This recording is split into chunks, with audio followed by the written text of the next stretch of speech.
दोस्तों अभी से समझो थोड़ा ध्यान से। ये जो आपको थोड़ा सा टफ लग सकता है, मैं आपको इसको समझा देता हूँ। पहले मैं इसको एक बार रीड करूँगा फिर आपको बताऊँगा।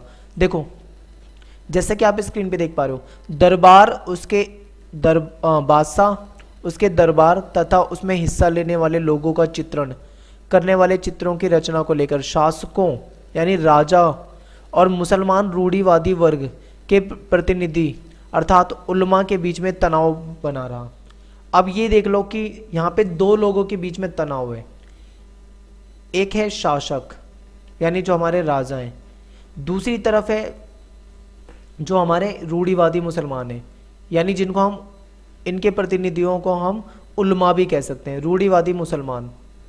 अब रूढ़िवादी कौन से होते हैं भाई लोग? रूढ़िवादी लोग वो होते हैं जो पुरानी बातों को मानते हैं, पुरानी चीजों को अपनाते हैं और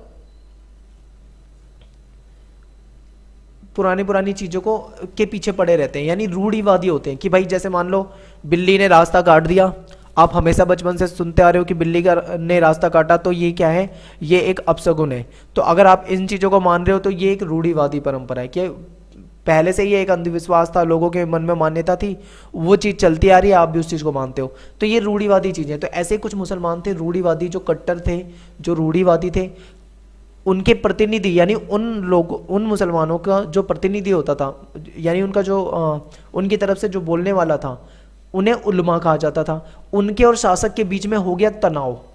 क्यों हो गया तनाव? तनाव इसलिए हो गया क्योंकि ये जो रूढ़िवादी मुसलमान हैं, इनका कहना ये है कि भाई पैगंबर मोहम्मद साहब जो हैं, ये कुरान और हदीस को मानते थे। कहते हैं कि पैगंबर मोहम्मद जो हैं उनके जीवन से एक ऐसा ही प्रसंग वर्णित है। इन्होंने ये बताया कि भाई इस्लाम में प्रतिबंध है। किन चीज़ों पे प्रतिबंध है? चित्र, यानी कि पैगंबर मोहम्मद साहब को प्राकृतिक तरीके से अगर हम जीवित रूप में दिखाना चाहेंगे चित्रों के द्वारा, तो ये क्या चीज़ें हैं, ये गलत है, ऐसा मानते हैं मुसलमान लोग। ये जो रूढ़िवादी हैं, इनके अकॉर्डिंग क्या है कि भाई जो पैगंबर मोहम्मद साहब हैं या इनसे रिलेटेड कोई चित्र नहीं बनाना चाहिए। क्यों? क्योंकि ये जो है, ये बोलते हैं ये काम जो है केवल ईश्वर का है। अगर कोई इंसान उसका चित्र बना के उसको जीवित दिखाने की कोशिश करता है तो वो गलत है, ऐसा। और लेकिन जो शासक थे वो तो क्या करते थे, वो अपने इतिवृत्तों में चित्र वगैरह बनाते थे, चित्र बनवाते थे। तो ऐसे में क्या था कि शासक जो थे उसको गलत नहीं मानते थे चित्र बनाना, लेकिन ये जो रूढ़िवादी मुसलमान थे वो उसको गलत मानते थे। कहते थे भाई कुरान शरीफ और इसमें ये सारी चीजें प्रतिबंधित हैं, इन चीजों को हम नहीं मानते। तो ये सारी चीजें थी। आप समझ गए होंगे मैं आपको जो समझाना चाहता हूं। तो आप एक बार इसको ध्यान से पढ़ो, इस पूरे को। आपको एक बार में समझ में ना आए तो आप इसे 2 बार पढ़ो, 2 बार में समझ में ना आए तो 3 बार पढ़ो, और 3 बार में आपको समझ में आ जाएगा। ये पैराग्राफ आपको शुरू से लेकर नीचे तक पढ़ना है, बस। ये था थोड़ा सा टफ। अब आते हैं हम थोड़ा सा आगे।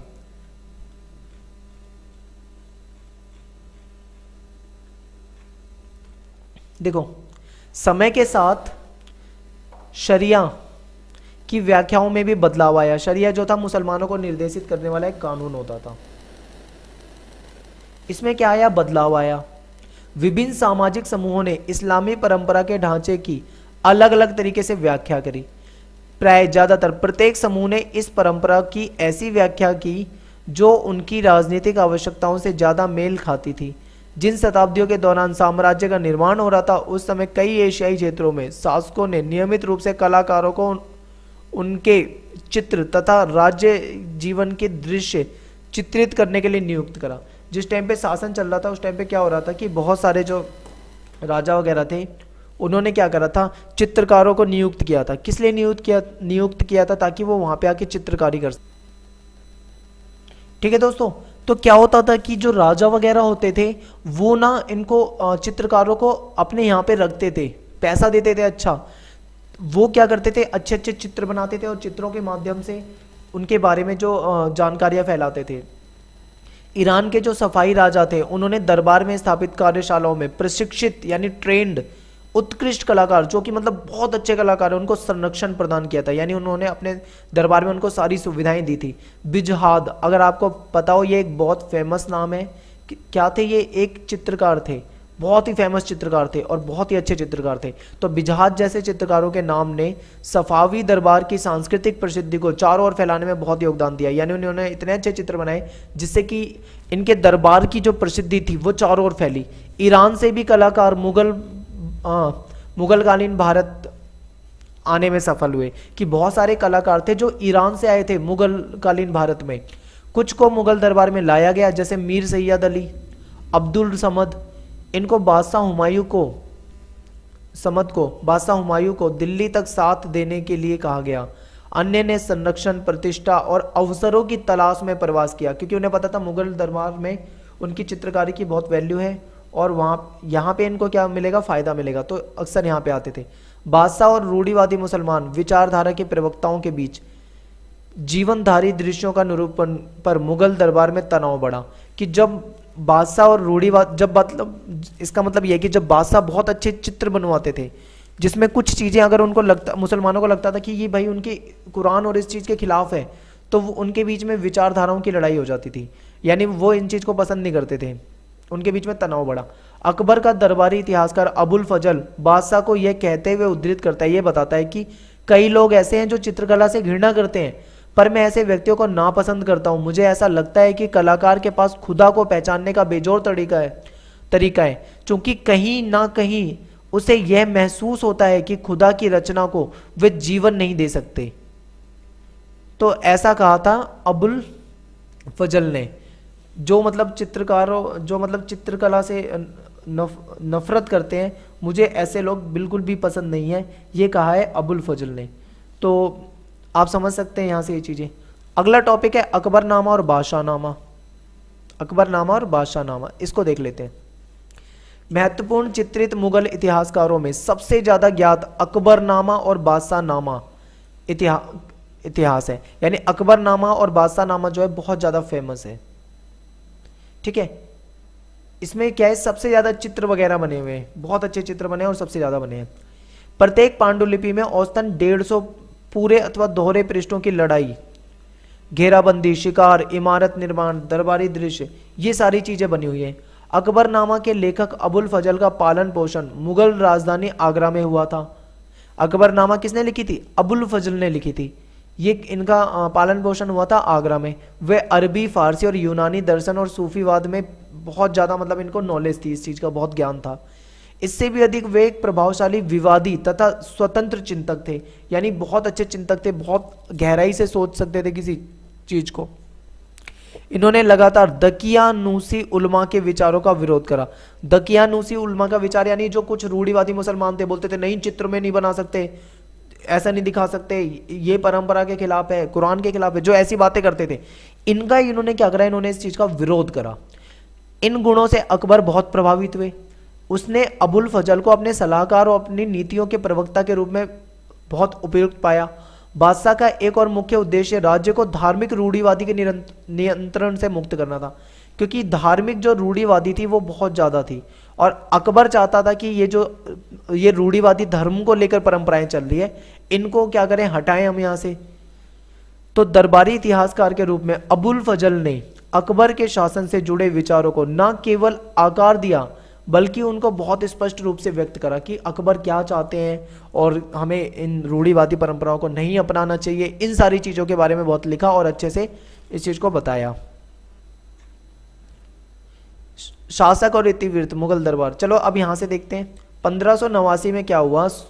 1589 में अबुल फजल ने अकबरनामा पर 13 वर्षों तक काम करा, 13 वर्ष तक। इस दौरान कई बार उसने प्रारूप में सुधार किए और यह इतिहास घटनाओं के वास्तविक विवरण, शासकीय दस्तावेज तथा जानकार व्यक्तियों के मौखिक प्रमाणों जैसे विभिन्न प्रकार के साक्ष्यों पर आधारित है। अकबरनामा जो था वो 13 साल तक लिखे गए थे, 13 साल तक लिखा। इसमें बहुत सारे क्या हुआ, कई बार इसमें सुधार करना पड़ा, संशोधन करना पड़ा। इसमें बहुत सारी चीज़ें जो उस टाइम के बारे में जानकारी देती हैं। अकबरनामा को 3 जिल्दों में विभाजित किया गया। जिल्द का मतलब यहाँ पे क्या है? जिल्द का मतलब दोस्तों हम यहाँ पे बोल सकते हैं पार्ट।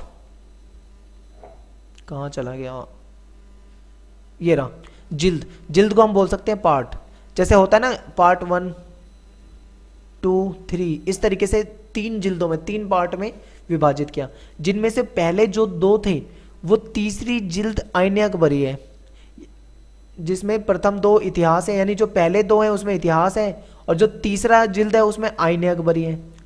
पहली जिल्द से में क्या था कि आदम से लेकर अकबर के जीवन के खगोलीय कालचक्र में इतिहास है। यानी कि जो पहली जिल्द है उसमें बताया गया कि आदम समय से, बहुत पुराने समय से लेकर अकबर के जीवन के समय तक की पूरी जानकारी, मतलब उसको बताने की कोशिश की गई है।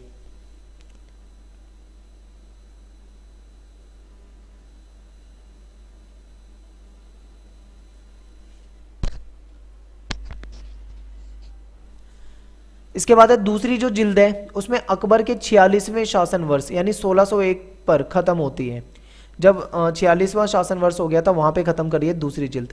अगले ही वर्ष अबुल फजल राजकुमार सलीम द्वारा तैयार किए गए षड्यंत्र का शिकार हुए और सलीम के सह अपराधी वीर सिंह बुंदेला द्वारा उनकी हत्या कर दी गई। ठीक है, सलीम के द्वारा इनकी हत्या करवा दी गई थी। अकबरनामा का लेखन राजनीतिक रूप से महत्वपूर्ण घटनाओं के साथ समय के साथ विवरण देने के पारंपरिक ऐतिहासिक दृष्टिकोण से किया गया था।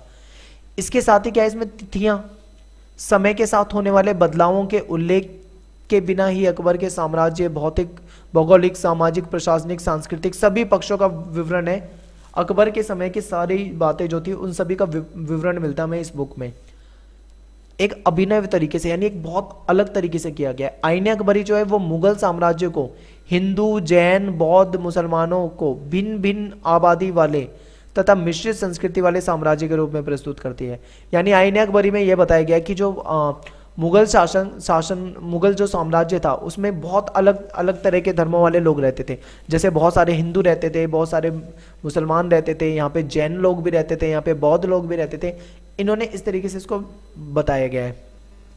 अबुल फजल की जो भाषा थी वो बहुत अलंकृत थी। अलंकृत का मतलब है बहुत ही अच्छी अलंकारों का प्रयोग करा गया था इसमें, सजी संवरी भाषा, जो कि मतलब बहुत अच्छी लगती थी। चूंकि इस भाषा के पाठों को ऊंची आवाज में पढ़ा जाता था, अतः इस भाषा में लय तथा कथन शैली को भी बहुत महत्व दिया गया था। इस भारतीय फारसी शैली को दरबार में संरक्षण मिला था, यानी इस शैली को दरबार में संरक्षण भी मिला हुआ था। अबुल फजल का एक शिष्य था जिसका नाम था अब्दुल हमीद लाहौरी, बादशाहनामा के लेखक के रूप में जाना जाता है इनको। इसने बादशाहनामा लिखी थी। इसकी योग्यता के बारे में सुनकर बादशाह शाहजहां ने उसे अकबरनामा के नमूने पर, जैसे कि मतलब अकबरनामा लिखा गया था ना, सेम उसी तरीके से उसने बोला कि उसने अपने इतिहास लिखने की बात करी, अपने इतिहास लिखने के लिए इसको नियुक्त करा। बादशाहनामा भी सरकारी इतिहास है। इसकी 3 जिल्दें यानी 3 पार्ट हैं, दफ्तर हैं। प्रत्येक जिल्द 10 चंद्र वर्षों का ब्यौरा देती है, 10 वर्षों का ब्यौरा देती है। लाहौरी ने बादशाह के शासन के पहले 2 दशकों यानी 2 दशकों का मतलब है 20 साल पर पहला और दूसरा दफ्तर लिखा, पहला और दूसरा पार्ट लिखा है। इन जिल्दों के बाद शाहजहां के वजीर सादुल्ला खान ने सुधार किया। बाद में उसने कुछ इसमें सुधार किया। बुढ़ापे की आवश्यकताओं की वजह से लाहौरी तीसरे दशक के बारे में नहीं लिख सका, जिसे बाद में इतिहासकार वारिस ने लिखा। बाद में किसने लिखा था? उसके इतिहासकार वारिस ने लिखा था। औपनिवेशिक काल के दौरान अंग्रेज प्रशासकों ने अपने साम्राज्य के लोगों, जब अंग्रेज आए थे औपनिवेशिक काल में, तो उन्होंने क्या करा, अपने साम्राज्य के लोगों और संस्कृति जिन पर वो लंबा शासन करना चाहते थे उसको क्या करा उन्होंने, उसको बेहतर ढंग से समझने के लिए भारतीय इतिहासों का अध्ययन तथा उपमहाद्वीप के बारे में ज्ञात अभिलेखगार स्थापित करना शुरू करा। उन्होंने क्या करा कि उन्हें हम पे शासन करना था अंग्रेजों को, तो उन्होंने जो पहले भारत के इतिहास के बारे में जानकारी लेने के लिए जो अभिलेख वगैरह जो भी मिले उनके बारे में जानकारी ली, उनको पढ़ा। 1784 में सर विलियम जोन्स द्वारा स्थापित एशियाटिक सोसाइटी ऑफ बंगाल ने कई भारतीय पांडुलिपियों के संपादन, प्रकाशन और अनुवाद का जिम्मा अपने ऊपर ले लिया। 1784 में स्थापना हुई थी किसके द्वारा? विलियम जोन्स के द्वारा स्थापित एशियाटिक सोसाइटी ऑफ इंडिया। इसने क्या जिम्मेदारी ली थी कि जो भी भारतीय पांडुलिपियां मिली हैं उनको छापेंगे, अब ये प्रकाशन करेंगे और उनका अनुवाद करेंगे। क्योंकि इस टाइम पे क्या हुआ था, टेक्नोलॉजी आ चुकी थी छपाई वगैरह की बहुत अच्छी। अब जो था अंग्रेजों के टाइम पे पांडुलिपियां वगैरह नहीं लिखी जाती थी, वो तो बहुत पुराने टाइम पे मुगलों के शासनकाल में लिखी गई थी। अब छपाई तकनीक थी तो इन्होंने जिम्मा लिया कि इन सारी चीज़ों को दोबारा से अच्छे से छापेंगे। अकबरनामा और बादशाहनामा के संपादित पाठांतरण सबसे पहले एशियाटिक सोसाइटी ऑफ द्वारा 19वीं शताब्दी में प्रकाशित किए गए। वर्षों की कड़ी मेहनत के बाद 20वीं शताब्दी के आरंभ में हेनरी बेवरेज द्वारा अकबरनामा का अंग्रेजी अनुवाद किया गया। इन्होंने क्या करा, अकबरनामा का इंग्लिश में अनुवाद करा। बादशाहनामा के केवल कुछ ही अंशों का अभी तक अंग्रेजी में अनुवाद हुआ है। इसका मूल पाठ अपने संपूर्ण रूप से आज भी अनुवाद के लिए प्रतीक्षा में है। यानी कि इसका जो ओरिजिनल पार्ट है ना, आज भी वो पूरे तरीके से अनुवाद के लिए प्रतीक्षा में है, यानी पूरी तरीके से उसका अभी तक अनुवाद नहीं हो पाया, कुछ ही अंशों का अनुवाद हो पाया है। ठीक है दोस्तों, तो अब मेरा टाइम हो रहा है जाने का, मैं इतना ही बना के जा रहा हूं। अब शाम को क्या करता हूं, इस चैप्टर को आज कंप्लीट करता हूं और फिर उसके बाद क्वेश्चन आंसर करवाता हूं। धन्यवाद दोस्तों। अगर आपको पसंद में आया हो तो समझ में आया हो, पसंद आया हो तो कमेंट कर देना, ताकि मुझे तीसरा पार्ट बनाने में अच्छा लगेगा। धन्यवाद।